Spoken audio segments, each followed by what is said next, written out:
Bienvenue sur la chaîne.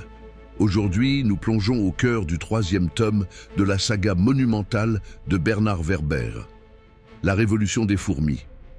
Après avoir traversé l'émerveillement dans les fourmis, puis la confrontation croissante dans le jour des fourmis, ce volume marque un tournant radical, celui où la révolte se transforme en véritable révolution.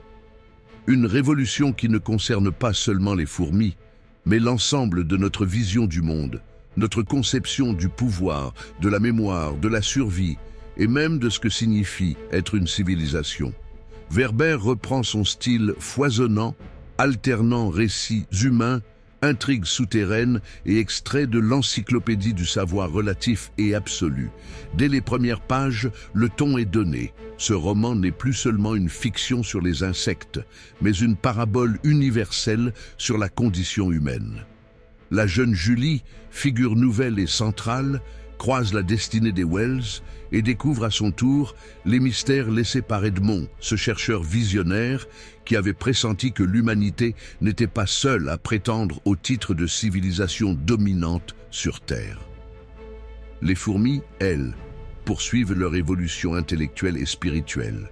Leur conscience collective se renforce, leurs débats philosophiques s'approfondissent, et l'idée que l'ordre mondial puisse basculer devient une évidence.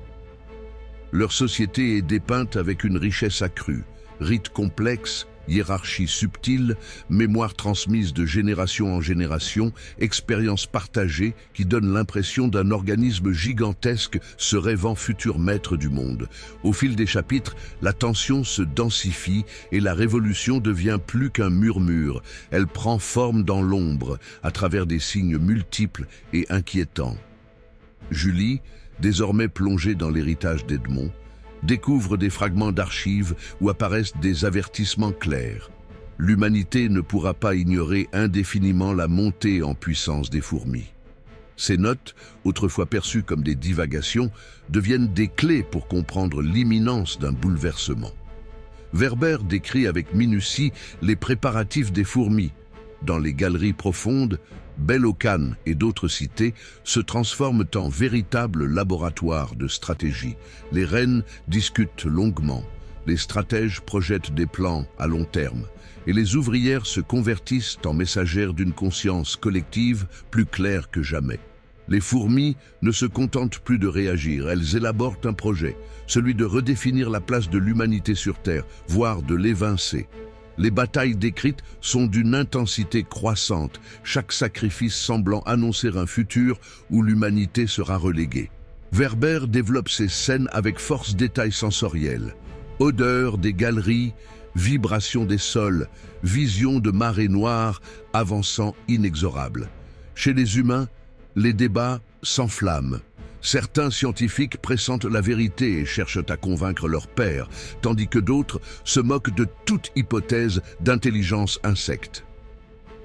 Julie et les héritiers des Wells tentent de rassembler les indices, mais ils se heurtent à l'incrédulité générale.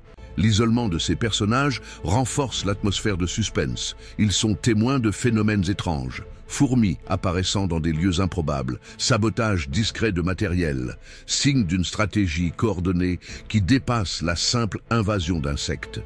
Ces scènes s'allongent et se multiplient, ponctuées de dialogues intenses, de regards inquiets, de moments où la peur se mêle à l'admiration.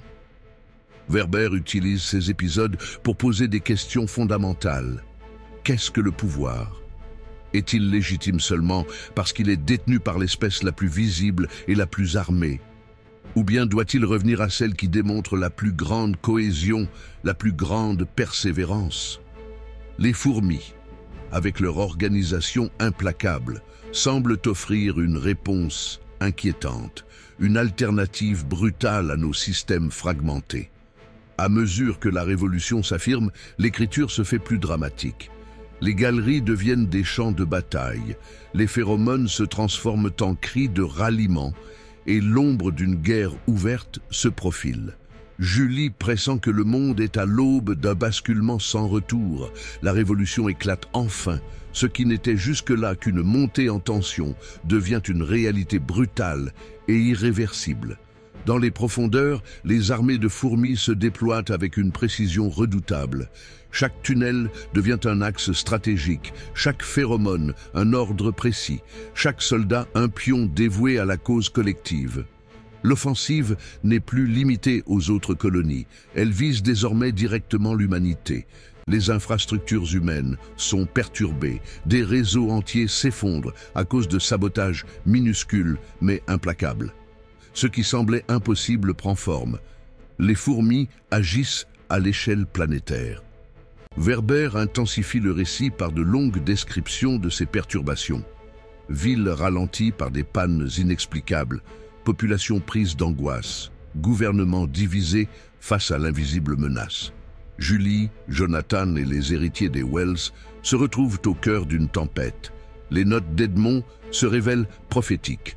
Il avait vu venir cette bascule. Il avait compris que l'humanité se croyait seule maîtresse du monde, alors qu'une autre intelligence se préparait dans l'ombre. Face à l'incrédulité générale, Julie devient une voix lucide. Elle alerte, elle cherche à convaincre. Mais le monde hésite, doute et perd un temps précieux. La narration de Werber devient haletante, multipliant les scènes d'alerte et de crise. Les fourmis, elles, avancent inexorablement. Leur logique est implacable. Un individu n'est rien. La collectivité est tout. Les descriptions de leurs assauts évoquent une vague vivante, une marée qui engloutit tout sur son passage. Les humains, dispersés et incapables d'unir leurs forces, paraissent désarmés. Werber met en parallèle les faiblesses humaines. Division politique, ego, inertie, incapacité à agir collectivement. Là où l'humanité discute, tergiverse, les fourmis frappent et progressent. Les chapitres s'allongent, décrivant la peur, la panique, les illusions perdues, les gestes désespérés. Mais au-delà de la guerre, le roman s'attarde sur une question cruciale. Qu'est-ce qu'une révolution ? Est-ce seulement le renversement d'un pouvoir ou bien une transformation totale des valeurs, des structures, des modes de pensée ? La révolution des fourmis est décrite non seulement comme une lutte physique, mais comme une remise en cause de la suprématie humaine. Werber pousse le lecteur à envisager un futur où l'homme n'est plus au sommet, où il doit négocier sa place avec une autre forme de civilisation. Les pages culminent avec des scènes d'une intensité presque mythologique. Batailles titanesques, révélations d'archives, vision d'un monde en bascule. Julie devient le témoin central de cette révolution, partagée entre l'effroi et l'émerveillement, devant une intelligence radicalement différente, mais cohérente. Le récit atteint son apogée lorsque l'affrontement entre l'humanité et les fourmis cesse d'être une simple guerre et devient une question existentielle. Qui mérite de diriger la planète Terre ? Ces passages sont enrichis de descriptions métaphoriques prolongées, de réflexions philosophiques qui décuplent l'effet. La conclusion du roman n'offre pas de réponse définitive. Elle ouvre une perspective vertigineuse, laissant le lecteur dans l'incertitude. La cohabitation est-elle possible, ou bien l'humanité doit-elle accepter sa défaite? La révolution des fourmis se termine comme une fable philosophique, une invitation à réfléchir à nos choix, à notre arrogance et à la fragilité de notre place dans l'univers. Bernard Werber signe ici non seulement un roman de science-fiction, mais un miroir implacable tendu à notre civilisation. La fin se prolonge dans des réflexions élargies, des hypothèses multiples, des images fortes qui accentuent le vertige et rallongent l'écho du récit. Merci d'avoir suivi ce voyage narratif à travers la Révolution des fourmis. Abonnez-vous dès maintenant pour découvrir d'autres grandes œuvres et réflexions philosophiques. Et si vous voulez aller plus loin, procurez-vous le livre complet. Le lien est en description.